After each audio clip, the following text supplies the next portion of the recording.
Sige, let's talk about research methodology class. So after the introduction, we have subsections of the introduction. The last part of that is the review of related literatures and studies. Okay? And then pagkatapos nun, another section na naman. We will call it methodology. You can omit the research na. Just call it methodology. So in this class, in this slide, we are going to describe the classifications and types of study designs commonly used in health-related researches, and we will be discussing concepts and structures of common study designs used in health-related researches, including experimental, quasi-experimental, observational, qualitative, and mixed method designs. So ito yung ating magiging topics for this morning. Though I cannot really finish everything ha. Hindi ko siya tatapusin lahat. Hinay-hinay lang sa punta. But these are the subsections of the methodology. So just like the introduction, after the introduction, you have the SOP, conceptual framework, etc. Ito meron din. Sa methodology, you will start with the research design. So I will teach you later what research design can you use. Depende sa topic na mapipili sa inyo. Pwedeng quali, quanti, or pwede din namang mixed method. Then after that will be the research local. Pasunod ito ha, after the research designs, you have the research local. Tapos you have population and sample. After that, we have other parts of the methodology section. You have your research protocol, ethical considerations, and statistical treatment. Now, after discussing the methodology section, sa finals class, I might be teaching you statistics. Okay? Though I believe you have your statistics subject last time, I just don't know if you have software application, but in this class, I'll be teaching you software application para alam nyo paano i-process yung data ninyo. Kayo mismo, you will be processing your own data and you may identify what statistical tool are you going to use to process your data. That is in case if your study is quantitative. Okay, so let's start with our research design. So sa research design class, this is where we are going to identify our methodology, our method na gagamitin sa research. So not just identifying it, but we are going to explain the method of research also. And we will give a rationale. Okay, bakit ito yung method na gagamitin natin? Okay, that is for research design. Now, let us classify our research design. Number one classification is based on time. Okay, so we have classification of research design based on time. We only have two, retrospective and prospective. If you're going to read class available related studies, example from the internet, you may encounter this one. These terms, retrospective and prospective. Ano bang ibig sabihin nito? It has something to do with time. Again, this one is classification of research design based on time. Now, pag sinabing retrospective, retro means we're going back to the past. So, meaning a retrospective study design observes what happened in the past. Okay?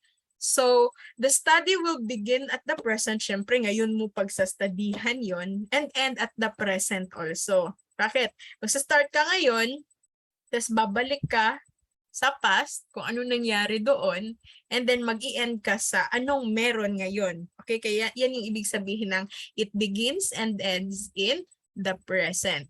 So we have here an example, association between the use of phenylpropanolamine and the risk of hemorrhagic stroke. So si phenylpropanolamine, if you are not familiar, is a drug used for nasal congestion, meaning it is a nasal decongestant. Ito yung laman ng mga drug natin like Disodrin, ganon. And kung gusto natin mag-retrospective study, babalik tayo sa past. Hahanapin natin yung mga people exposed in this kind of drugs, kung umiinom ba sila ng phenylpropanolamine, and then we are going to check whether they have experience having hemorrhagic stroke. Okay? So babalikan natin yung kanilang pag-inom ng drug and then mag-anti-suppressant. Okay? Kung meron ba silang naka-experience ba sila along the way, survivor ba sila of hemorrhagic stroke, or mataas na ba ang risk nila for hemorrhagic stroke. That is class A retrospective study design. So pwede niyo din gawin yan sa medtech. Depende kung anong topic ang available for a retrospective study. So babalikan nyo yung past, what happened there, and see the connection between the variables. Okay? Now, how about prospective design? Prospective design begins in the present also but will end in the future.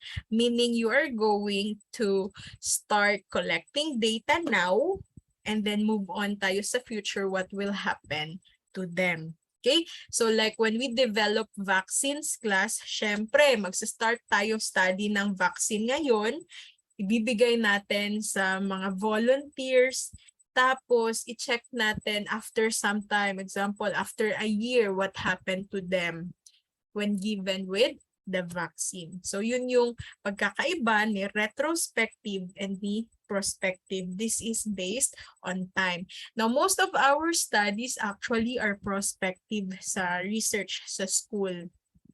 Magsa-start tayo ngayon and then i-check natin example yung activity ng isang plant material or ng isang sample. After some time, i-check natin anong mangyayari sa sample natin like in the future. It does not necessarily mean na kailangan talaga masyadong mahaba ang panahon, like kailangan 1 year talaga. No, it is not like that. Pwede din namang 3 days lang. It's prospective pa rin kasi it's moving on towards the future. Okay?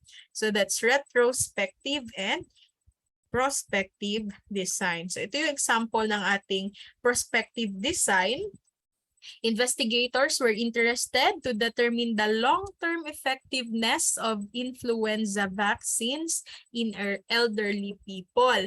So what they did, they recruited cohorts. When you say cohorts, like that's like volunteers that pwedeng i-subject sa study. So meron silang vaccinated and unvaccinated community dwelling elderly. So i-check nila kung ano ba ang yung efficacy ng vaccine, ha, gaano ba katagal yung efficacy niya. So i-check nila, ito yung vaccinated na group, ito yung unvaccinated, and then sabay yun, moving on to the future kung sino sa kanila yung mauunang, example, magkakaroon ng influenza infection. Okay? Any question about the classification based on time? Baka may gusto kayong i-clarify.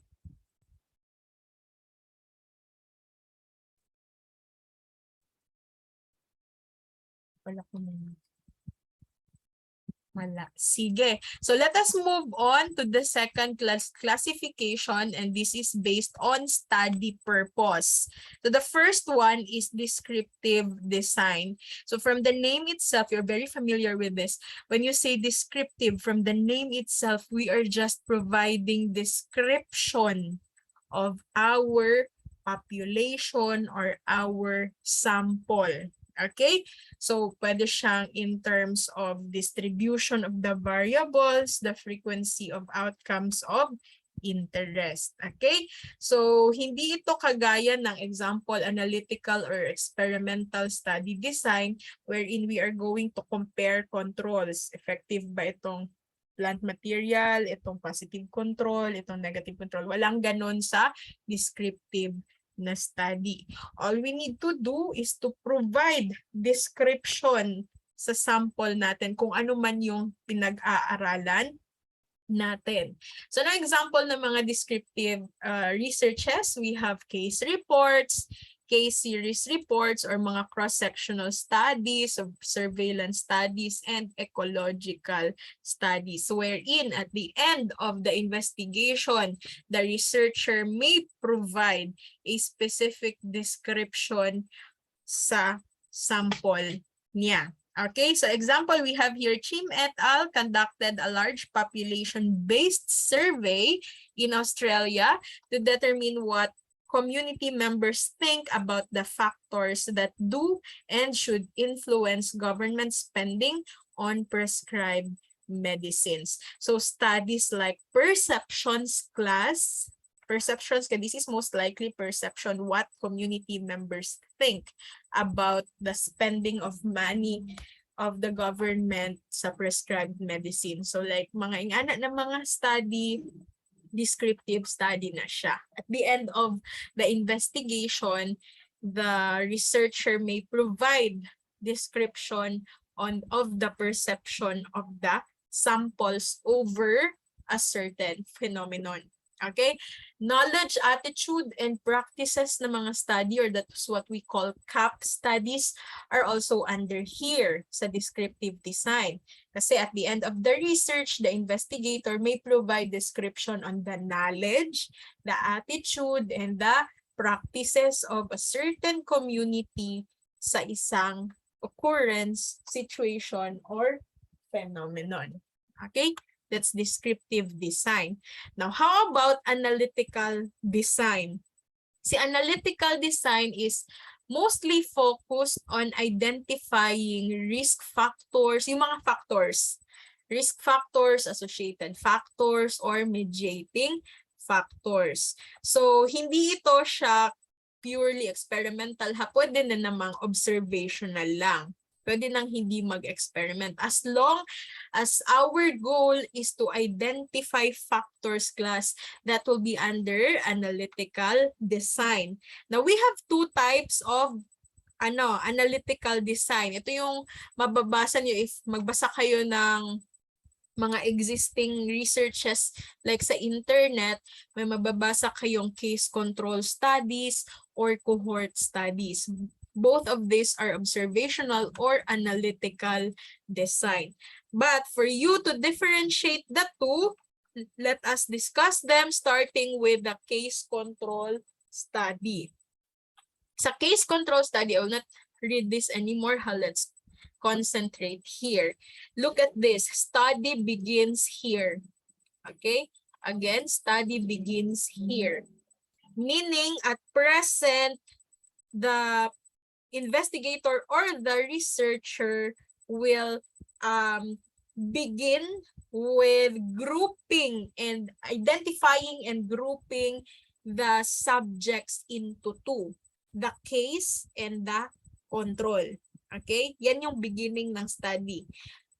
Maghahanap ng mga participants sa study, tapos igugrupo sila into two, whether case or control. Ano yung case?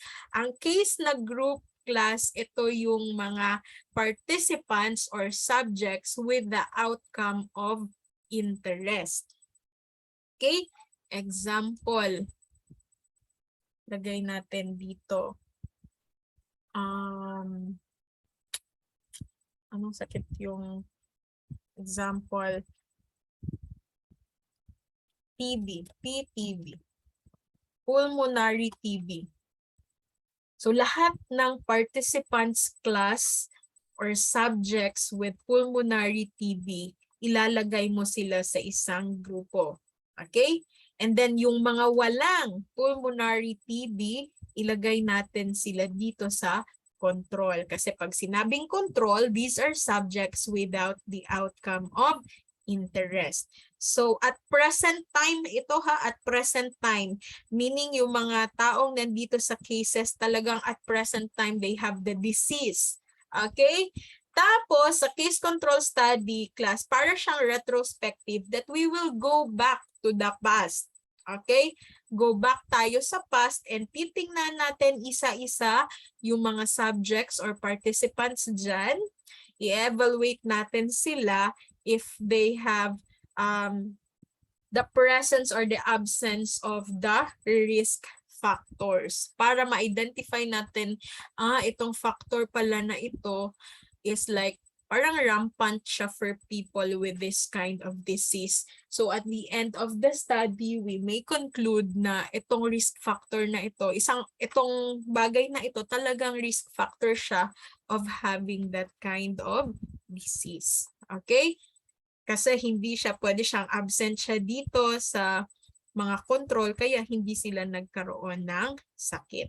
Okay, so case control studies parang retrospective siya na you will begin your study at the present, group them according to whether they have the disease or they don't have the disease, and go back to the past whether they are exposed or not exposed to a certain factor. Okay, before we can conclude that that factor is really a risk factor for the patient. Okay, so ganito yung magiging illustration niya. You have here cases, so they have the specific disease that you are looking at. And then we have here the control. They don't have the disease. And then let's go back to the past and check whether they are exposed to these factors. Okay, so example, this person 1, may present ba sa kanya sa past na-expose ba siya sa factor A na ito? So check yan and so on. Okay? And then at the end of the research, we will have a conclusion which among these factors are really considered a risk factor of having this disease. This is again called a case control study that is under the analytical research design. Okay? Questions?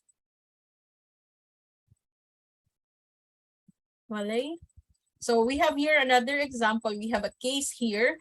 A group of investigators carried out a study to establish an association between the use of traditional eye medicines and corneal ulcers. So actually, pwede itong case control, pwedeng cohort, pero later na tayo mag-discuss kung what is cohort.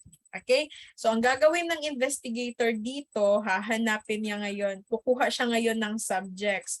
Tapos, i-group niya yung subjects niya. So we have group 1 here. Sila yung case, meaning sila yung merong ulcer.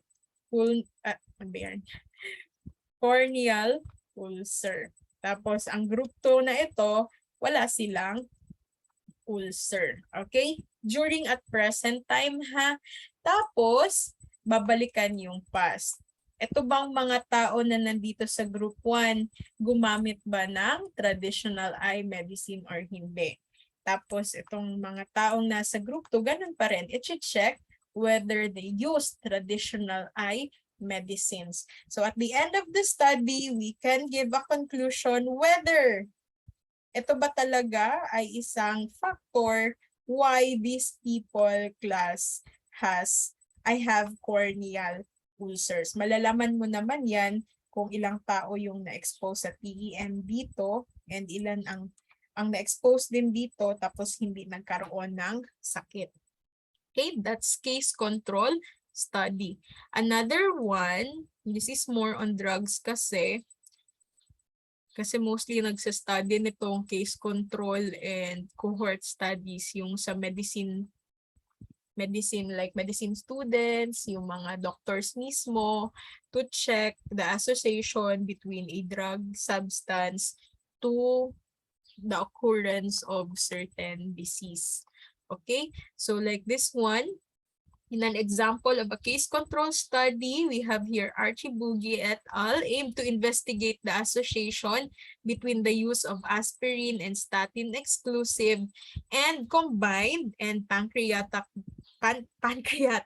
ductal adenocarcinoma occurrence. So this one is a form of cancer. So all the people with the pancreatic ductal adenocarcinoma mabibilong sa group 1. Tapos yung mga walang ganyang sakit, nasa group 2. Tapos, i-check yung past nila, whether they used aspirin and the statins, yung mga drug natin for cholesterol lowering, yung mga nag-enzystatins, or they combined both drug in the treatment. And then i-check kung talaga bang ang combination nito ay makaka-contribute sa pagkakaroon ng ganitong sakit. Okay? That is again a case control study. Now, what is the difference naman of a cohort study? Kasi mababasa nyo ito palagi. Kung nagbabasa kayo ng related studies class, makikita nyo cohort study. Anong ibig sabihin ng cohort study? This is still an observational study or an analytical research design, pero baliktad, class. Okay? Baliktad siya. The study begins here. You have the sample. And then yung paggrupo natin is according to the risk factors. Baliktad kasi yung sa case control kanina. Igugrupo mo muna, ito na yung may sakit, ito yung wala. Tapos babalikan natin yung kanilang exposure sa mga factors. This time, ito yon. We have the sample here and then igugroup natin sila whether they are exposed to the factor or they are not exposed. So yung mga subject with outcome at 0 time are already excluded. What do you mean by that? Kung meron na silang sakit na yung target na sakit na pinag-aaralan natin during that time na nag-start ka ng study, hindi mo na sila isasali. Kasi nga, yung exposure yung titingnan mo doon sa factors. Tapos, you will follow these subjects over time and check yung i-measure ninyo is kung magkakaroon ba sila ng certain disease. Yung outcome dyan, disease yan na tinatawag. Okay? Bibilangin natin, ito yung mga nagkaroon ng disease, ito yung wala. Kahit both of them are subjected with the risk factor. Yung mga hindi naman na-subject sa risk factor, ito yung nagkaroon ng sakit na yon, ito yung hindi. Bibilangin natin yon. Kukunin natin yung statistical data nun and check whether this factor is really a risk factor of having that kind of disease. So si cohort study, pwede siyang retrospective. Okay? Pwede ka pa rin mag-begin at the past and end your study at the present. So pwedeng balikan mo yung past ng mga subjects mo, whether they are really exposed or not. Tapos titingnan mo sa present kung nagkaroon ba sila ng sakit. So example, yung mga naninigarilyo, i-check mo. Itong grupo na ito, sila yung naninigarilyo. Okay? From the past. Example, 10 years backward. Ito yung hindi talaga naninigarilyo, 10 years backward. Tapos titingnan mo ngayon sa present. Ito yung nagkaroon ng example, lung cancer. Sa mga sa mga naninigarilyo, ito yung number ng hindi nagkaroon ng lung cancer.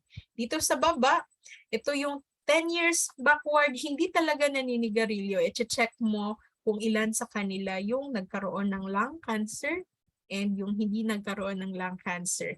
So at the end of the study, we will really have a conclusion whether smoking is a risk factor of having the lung cancer. So yan yung ibig sabihin ng retrospective cohort. Okay? Pero pwede din namang prospective cohort. Class, magsa-start ka at present.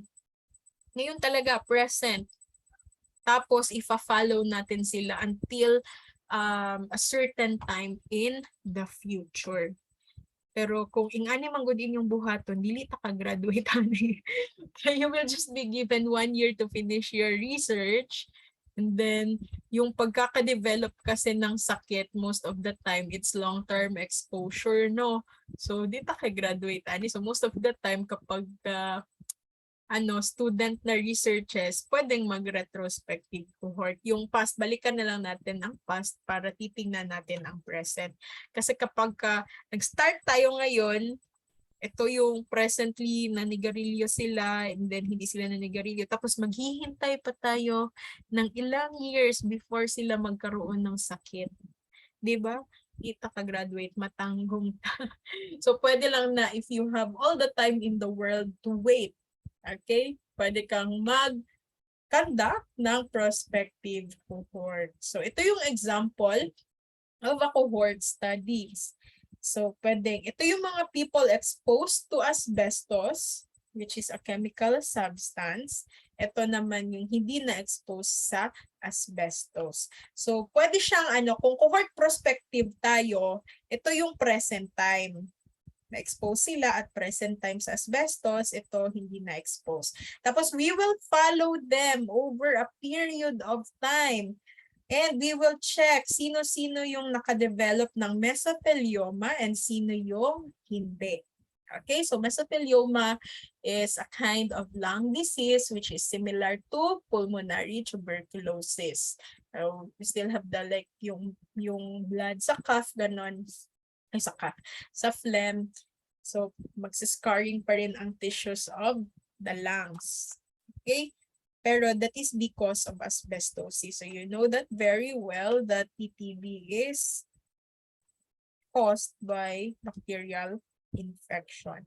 Pwede din itong retrospective cohort. Okay? Ito yung nagkaroon ng mesothelioma. Ito yung sa past nagka-exposure to asbestos. Example, nagtatrabaho sila sa manufacturing company. So, 10 years backward. And then, ito yung hindi nagtatrabaho. And then, i-check at the present time kung nakadevelop ba sila ng sakit or hindi. So, yun yung kaibahan ni cohort and ni case study. Do you have questions about the two? Do not forget, have both case control and cohort studies are under analytical design. This is used sa classification based on the purpose of the study. The purpose for the descriptive is syempre to give description about your sample, and then for analytical design is to identify risk factors, associating factors, and all the other factors that we need to identify. It's the factors. That's for the case control or the cohort studies. Okay? Questions so far? Baka may hindi kayo naintindihan sa part na yon. Kasi if you're going to... Wait lang ha. Yeah. If you're going to example, maging kayo, medical student kayo, next, kung mag-proceed kayo sa medicine proper, maging doktor kayo, puhon, yan yung mostly ginagawa ng mga doctor's class. Either case control or cohort studies. Wala. May pangutana, sure na yun. Hanggang 11 o'clock lang tayo na, I still have 30 minutes. Okay? This one naman is classification based on investigator orientation. So, nakadepende sa orientation ng investigator, ng researcher. So, just like me, my orientation is more on experimental research design. Okay? I never had an experience of... I have one. I actually don't have an experience making a purely descriptive research. I was not able to do also either a cohort or case control study. So most of the researches I have accomplished are actually experimental. Okay? So in experimental research design, which is also known as interventional design, kasi we will really identify here and check for an intervention sa isang problem. Okay? So mag-a-identify talaga tayo dito ng cause and effect relationship. So since I'm a pharmacist, my orientation is on drugs. So definitely my study will always be about drug discovery. And that will be under the experimental design. Kasi meron kang sakit, maghahanap tayo ng intervention. Okay, so that's my own orientation. So what's the example of an experimental research design? We have here investigators conducted a study about the newer versus older antihypertensive agents in African hypertensive patients. May trial kasi ito.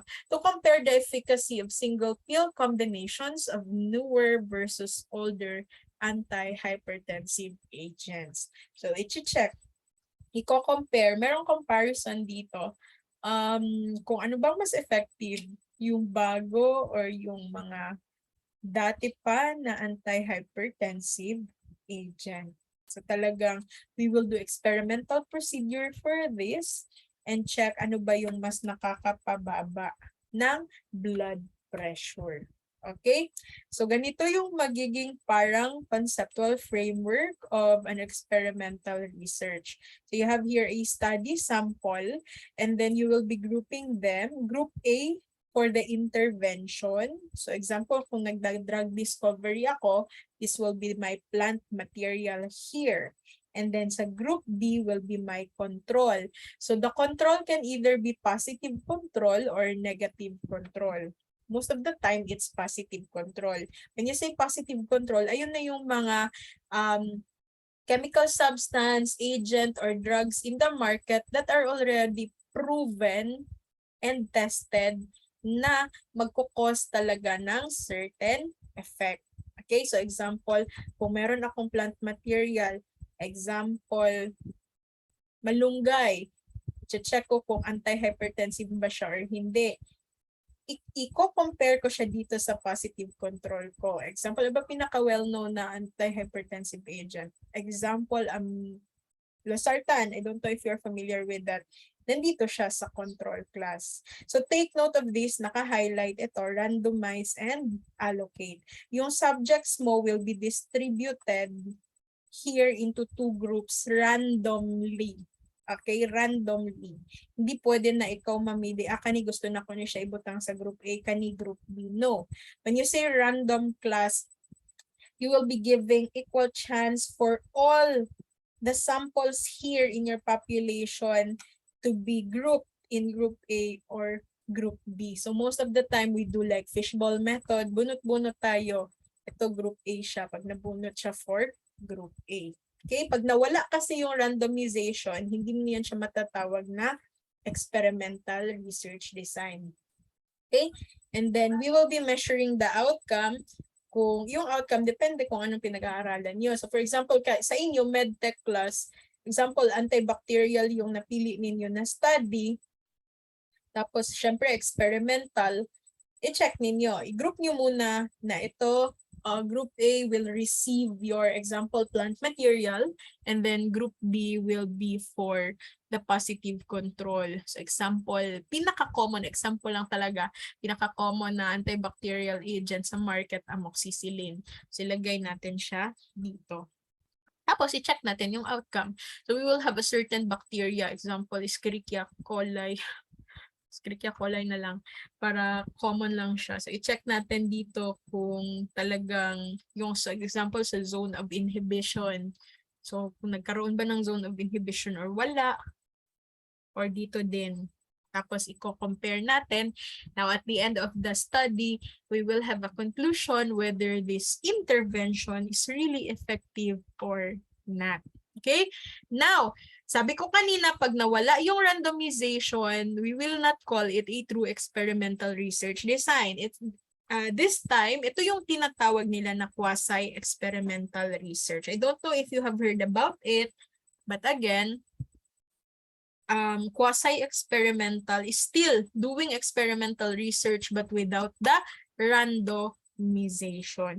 So as you can see, you have the same conceptual framework. However, take note of this one in red, non-random assignment. Pag nawala yung random assignment dyan, ikaw na lang ang nagpili. Kani, diri ni siya sa group A. Ito, diri na siya sa group B. Walang randomization na nangyari. Quasi-experimental lang yan. Okay, we cannot call it a true experimental research design. Okay, questions or clarifications about this? Siguro na sa akong messenger basin. Bigla na lang maka-receive ko good news para maka-move on ta.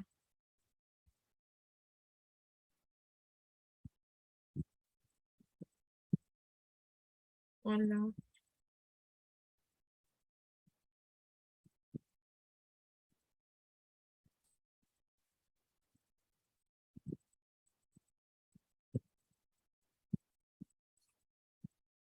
Teka. Reply message. Mahirap maghanap sa mukha. I just want, hangin kasi tayo ngayon. I just want to have like yung research topic niyo na para matulungan ko din kayo. Like ngayon, kahit ano na lang yung example ko. Kasi pag nagdi-discuss ako nito, yung examples ko will be about your study. Hindi siya true experimental research design, kaya siya tinawag na quasi-experimental. Kapag sinabi mong quasi, like it's false, ganon. So, hindi siya true experimental. Kasi pag experimental study class, kailangan talaga nating iwasan and as much as possible, like, get rid of the bias. Kasi magkakaroon yan ng bias pag pag walang random assignment. Kasi ikaw na yung nag-choose. Example, ito gusto ko talaga, ito dito talaga siya sa group A. Bias na yun siya. Okay, so that is the reason why we are doing random assignment. Okay, so si observational design, pwede din naman siyang under sa classification based on the orientation of the researcher. But please take note, yung observational design is the same with the analytical design. This is still about the cohort and the case control study, wherein we are just looking for risk factors and we are not establishing cause and effect relationship. Okay? Questions or clarifications? Wala man siguro, no? Siguro tanaw-an sa itong cellphone kong na-goodness.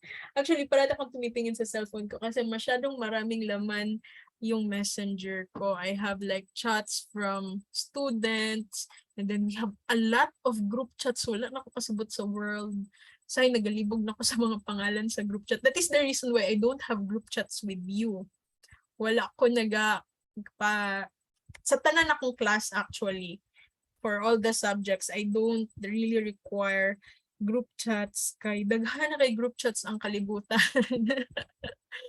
Wala na ako kasabot. I cannot see everything. So, most of the time, I post my updates and announcements sa Schoology na lang para pang isahan na. Or minsan, pag meron akong instruction, actually, tumitingin lang ako sa messenger and kung sino yung una kong nakikita na student na online, yun yung kinokontak ko and para ma-disseminate yung information. So, kaya, pag may kailangan talaga ako, like ngayon may kailangan ako sa inyong research, nag-monitor ko sa ako ang messenger kay daghan kay ko gana open messages diri pasaylohan lang ko ninyo kung naamoy message wala ko naka-reply ipaano na lang ipa-up na lang inyong message. So mo pod siguro ang nahitabo, no, actually yung sa mga teachers niyo like sa medtech siguro ganun din yung parang reason na minsan hindi sila nakaka-reply, no, kay murag daghan jud kay sa tanan ang messages. Wala na din ko kasabot. Meron pang messages like sa faculty. Marami kami masyadong GC sa faculty. Merong GC and then, di ba, I handle the research office sa school. So, iba pa yung GC for the heads. So, hindi ko na nakikita yung ibang updates. Muna usahay masaag ta sa world. Anyway, classification based on question orientation. Nagchika na ta. Let's talk about this kasi ito talaga yung ginagamit natin na research design sa school. So please take note ha, if you're going to write your methodology, especially the research design, ito yung ginagamit natin. The classification based on question orientation. This question here is actually referring to the statement of the problem. Ano ba yung ina-ask in the statement of the problem. So na-mention ko na ito sa inyo class, qualitative is concerned about qualitative phenomenon wherein we don't have numerical data, we only have linguistic data.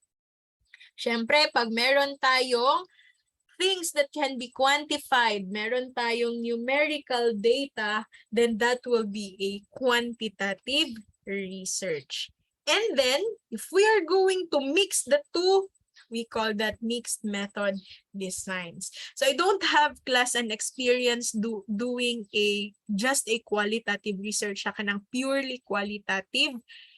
Most of my researches na nakandak are quantitative in nature, especially experimental, but I have completed one research which is actually a mixed method design, wherein I have numerical data and at the same time I conducted an interview. So wala akong purely qualitative. So yun yung sinasabi ko sa mga students pag nagpapa-help sila sa akin sa quali na research, pinapasa ko sila sa persons na really into it. Kasi paano ka man maka-help kung ikaw mismo hindi mo alam. So pinapasa ko sila sa mga teachers na yung forte is quali. Actually si Dean, ang alam ko yung forte ni Dean is qualitative research. So basta quali ang research ninyo, talagang matutukan kayo ni Dean. Ako, lang ako. Mga simple things about qualitative research lang talaga ang alam ko. Okay, so again, when you say qualitative research design, this is data-free or hypothesis-free. Okay, so again, data-free siya, it means so you don't have numerical data, we just have linguistic data here. And wala tayong hypothesis. So pag magsusulat kayo ng qualitative research class, after the introduction, you have your research questions, but you don't have hypothesis. We don't do hypothesis testing for quali na research. Okay?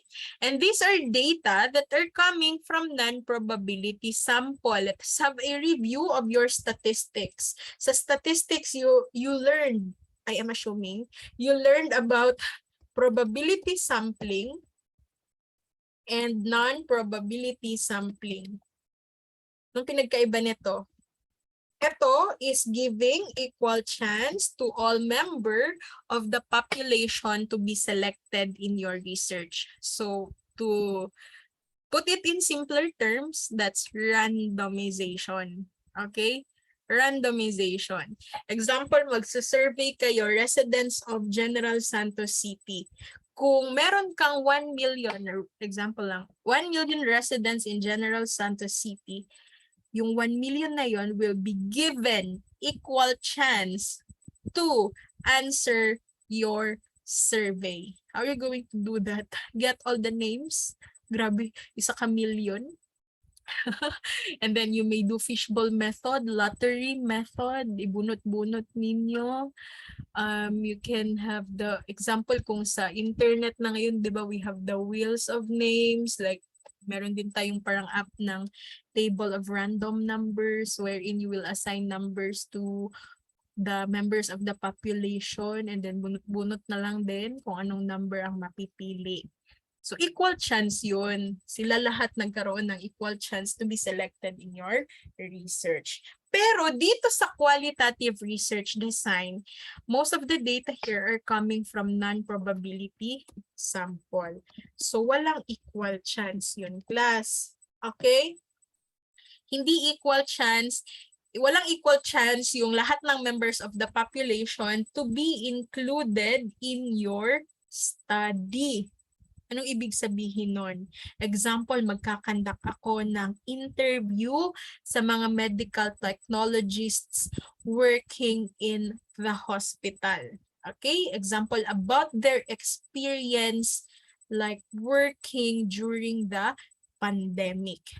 Okay? Now, my research local is General Santos City. So, mga medtech na nag-work sa hospital sa Jensen. Now, kung non-probability sampling yan, pwedeng convenient sampling. Kung pagpunta ko sa hospital, sino lang yung available, sino lang yung naka-duty, siya lang yung mai-interview ko. Okay? So walang equal chance yan kasi paano yung hindi naka-duty, naka-day off? Wala na siyang chance to be interviewed. Non-probability yon. O kaya, ganito ang ginawa nyo. Si ano kasi kilala ko siya. Siya na lang ang i-interview ko. That is still non-probability sampling. Okay? Kasi kilala mo siya. Paano yung hindi mo kilala? Wala na siyang chance to be interviewed also. So again, we call that non-probability sampling. So sa qualitative research, that's how we do the sampling. Kasi hindi man din tayo mag-population sampling class, no? Pag-population sampling, talagang lahat sila i-interview mo or lahat sila bibigyan mo ng survey questionnaire. Sa research class, nagsasampling lang tayo. We will be taking a sample out of the population. Magiging representative sila. So, yung probability and non-probability is the way we select them. Okay? I hope that is clear. So, si qualitative research are researches that do not seek generalization. Especially example, if you're doing phenomenological research wherein the study revolves around the exploration of experiences of the participants. So, pag experiences na ang pinag-uusapan, we cannot have generalization. Kasi the experience of one may not be true to another person. Okay, so we will just simply ask them, if phenomenological yung research ha, we will ask them about their experience, but we will not give a conclusion or we will not generalize na pag medtech, ito talaga ang experience nila. We cannot do that. Okay, so we have here narrative, na research design. Under sa qualitative research design, we have the following. So narrative, we will just like example narrate. Example, historical researches. Babalik tayo sa past and then let's study history. So we are going example to interview people na merong example first-hand na experience about that certain phenomenon. Okay? So let's have, for example,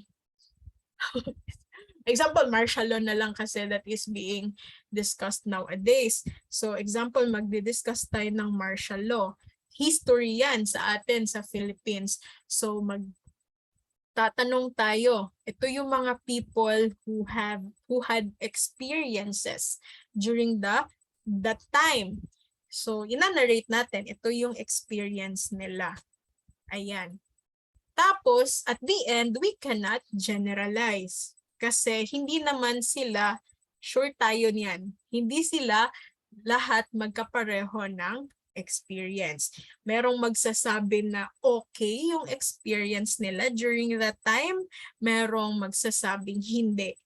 So, yan yung sinasabi kong we do not seek generalization. Pero that's under the narrative form kasi we will just narrate what they are saying.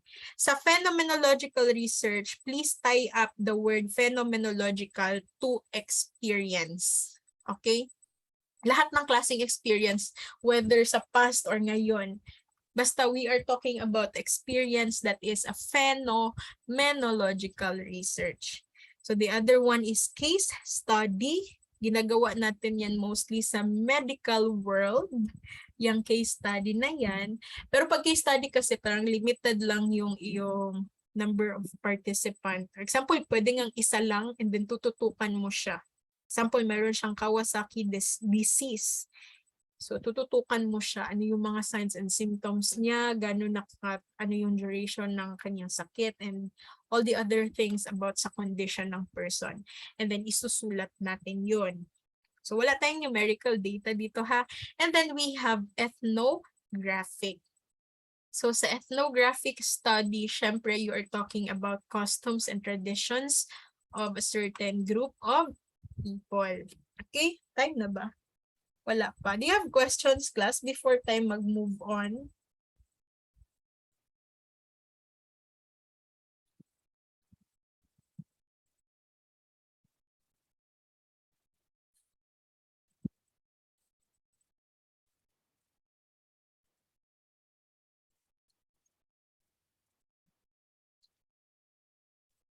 Wala. Sure na. Sige, so again, isa-isahin natin yung types of researches under the qualitative research design. So we have the first one again, ethnographic. Actually, na-mention ko na to last time, no? So daanan lang natin ha. Kasi nag-discuss na ako nito sa prelim. I-review lang natin siya. Pag ethnographic, we are concerned about like the behavior of a group of people. So mostly mga tribes, pwede nga organization as long as it's a group of people. And we're going to explore their traditions and their customs or their culture. Okay? Yung culture nila. And then based yun siya sa yung narration ng stories ng participants ha. So i-ask natin sila. Example, we are going to live in a certain community and then we will observe how they do things, like how they diagnose disease, how they treat diseases.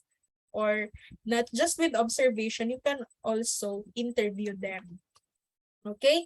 Pag phenomenological, sabi ko sa inyo kanina, tie it up with the word experience. Okay? So this is again hypothesis free ha. This is free from preconceptions. Wala yan. Talagang mag-a-ask lang tayo, ano ba experiences nila? Okay? Sa isang situation.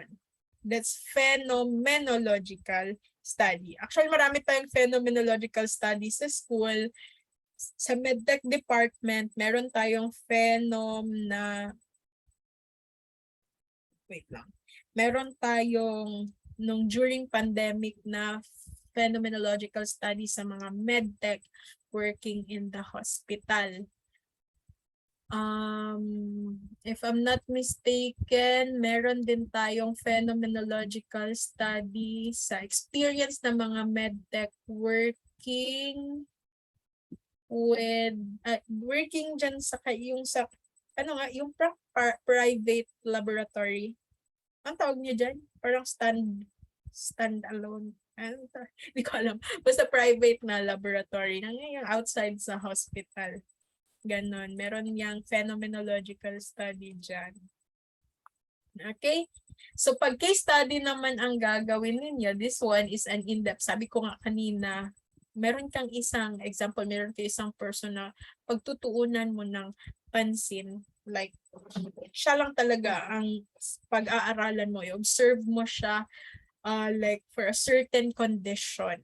Okay, so in-depth investigation ito of a phenomenon in its real world context. And ang narrative, ito yung sabi ko kanina na pwedeng historical kasi you will be narrating the answers of the participants na merong experience sa isang phenomenon or sa situation chronologically. So, pasunod yun. Para siyang history. Okay? Ayun. So, meron ba sa concept paper, di ko kasi memorize sa dami niyo, tapay section A, section B, section C, meron bang nagsulat ng concept paper na qualitative ang research? Parang meron ata, no? Baka kasi yun ang mapili.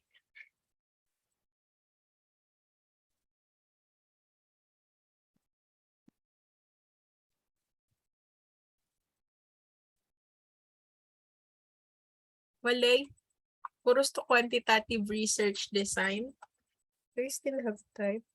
Yes, I still have time. Sige, kung wala question, let us continue. Pag quantitative research design, syempre ito na yung meron tayong numerical data. Okay? And the data are empirical, meaning from direct observation or direct experimentation. So this time, we can also make conclusions, inferences, and even generalization. Okay? Pwede tayong mag-generalize na itong mga group of people na ito, matataas yung kanilang knowledge sa isang bagay. Okay? Kung descriptive na study. Or pwede tayong magkaroon ng conclusion na ang itong plant material na ito ay effective sa ganitong sakit. Okay? That's quantitative research. Pero meron lang tayong dalawa. Unlike the quali class, marami, no? Marami ang quali. Ethnographic, phenomenological, and so on.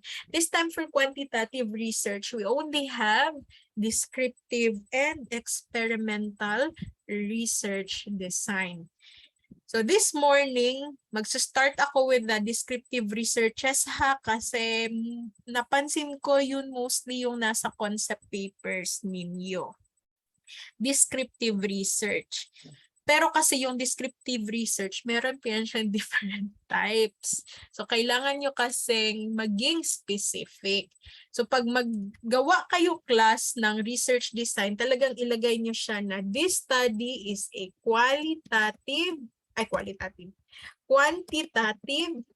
descriptive, tapos specify nyo talaga kung ano dyan.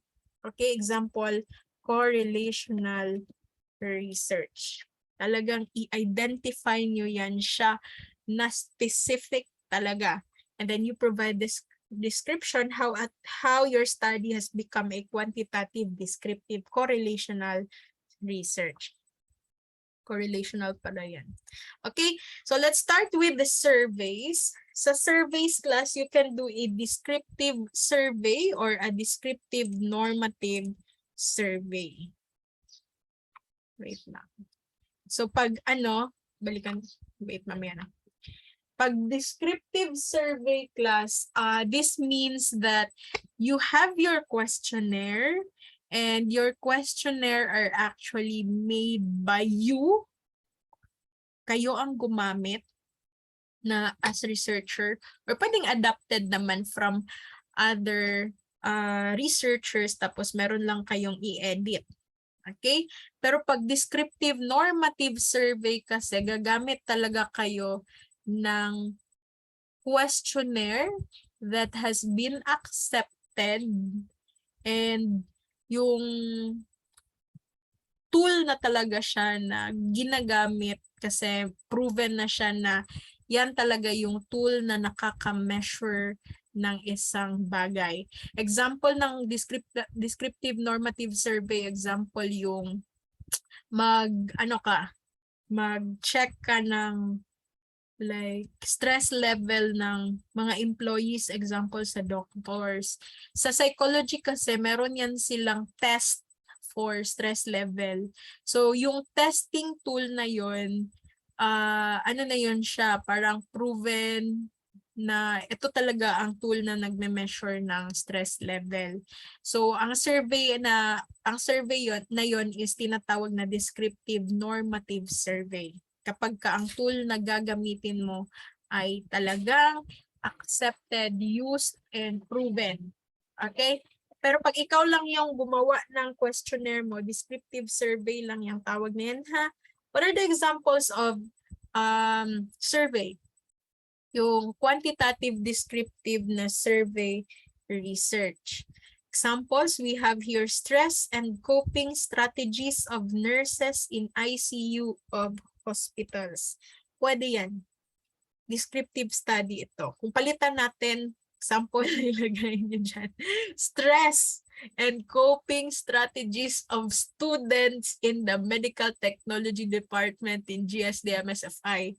That is class a descriptive research design, specifically survey, kasi you will be doing like survey sa mga students kung gaano na ba kayo ka-stress, and at the same time, how do you cope up with the stresses in the world? Ganon. Ano yan siya? Survey yan siya.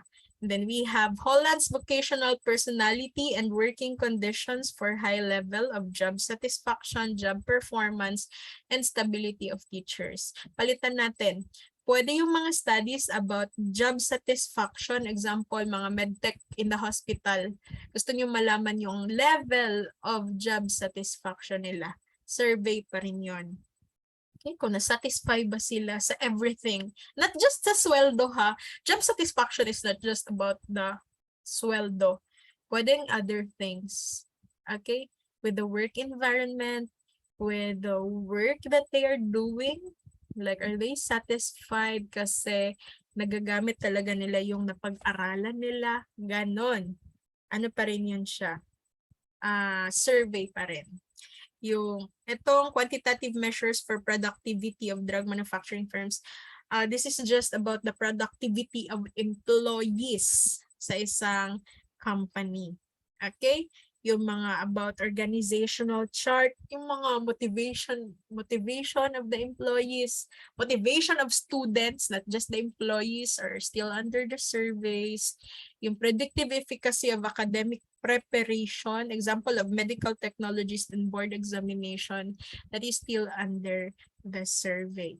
Okay? Pero depende yan siya later sa question. Kasi pag may question na kayo na about relationship, magbabago na yung type of descriptive research. Kasi pag survey lang, gusto mo lang malaman yung description nito. Like example, mataas ba yung stress nila or mababa? And then ano ba yung coping strategies na ginagamit nila to cope up with the stress? Ganun lang. Wala kang ibang kukunin na relationship ba or difference. Wala. Description lang. Purely description. That will be under the surveys. Okay? Now, it's almost time.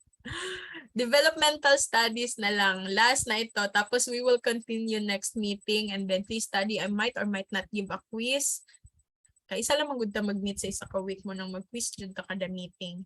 Nevertheless, developmental studies class is when you devote yourself to study a participant over a period of time. Okay, from the word development, you will observe your participants' development over a period of time. Okay? So, medyo mahirap ito na study kasi kailangan mo talagang pagtuunan ng pansin ito, bigyan mo ng maraming time for you to observe ano yung development nila. But, you can choose to make a longitudinal study or a cross-sectional study. Pag longitudinal method, ano yan siya? You will study the same sample of participants over an extended period of time. Ano ibig sabihin yan? Example, gusto mong malaman, ito, this one, yung mathematical concept na natutunan ng high school students. So, pipili ka. Itong first year students, talaga dugay kay kamahumano, kay imuha jud silang hulaton hangtod mag fourth year. Tapos i-check ano yung mga mathematical concepts na natutunan nila within that time. So dili nato siya pwede gamiton or himuon sa college kay di na makagraduate ani. Okay? Or pwede din radiologic technologist in the hospital laboratory for the first 5 years of service. So pwedeng ano yung mga skills na na-develop sa kanila starting from scratch nung nag-start sila ng work until their 5th year sa pag-work doon sa hospital. Or a study on autistic children from 1 to 5 years old. Hintayin mo talaga. 1-year-old, hanap ka ng 1-year-old na children with autism, and then you observe their development until mag 5 years old sila. Di ta ka-graduate, anak. Okay? Okay, gamay lang, limited lang ang ato ang time. Ang pwede natin gawin siguro for a developmental study is cross-sectional method. Kasi sa cross-sectional, pwedeng magkaibang participant, pero ma-check pa rin natin yung kanilang development. So for example, mathematical concept pa rin. Ito yung mga first year. So i-check mo yung kanilang skill sa mathematics. Tapos, magkukuha ka ng another group of people. So, magkaibang sample class pag cross-sectional. This time, ang mga 4th year naman. Okay? So, yung mga 4th year, i-check mo din yung kanilang mathematical skills. Tapos, i-compare mo na lang to see the development. So, cross-sectional siya. Magkaibang participant, pero during the same point of time mo sila pag-aaralan. Check mo lang yung pagkaiba ng kanila, example ng kanilang skills. Kesa sa longitudinal na kailangan mo silang hintayin.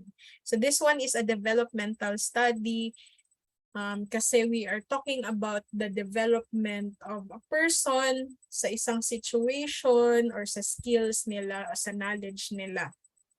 Okay, descriptive pa rin ito and quantitative kasi we can quantify actually these things. Okay, so dyan muna ako mag-e-end.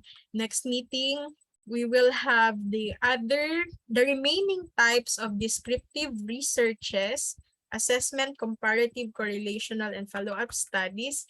And after that, we will have the experimental research. Medyo mahaba pa yung experimental research kasi just like the descriptive research class, meron ding different types yung experimental design. Tapos isa-isahin pa natin.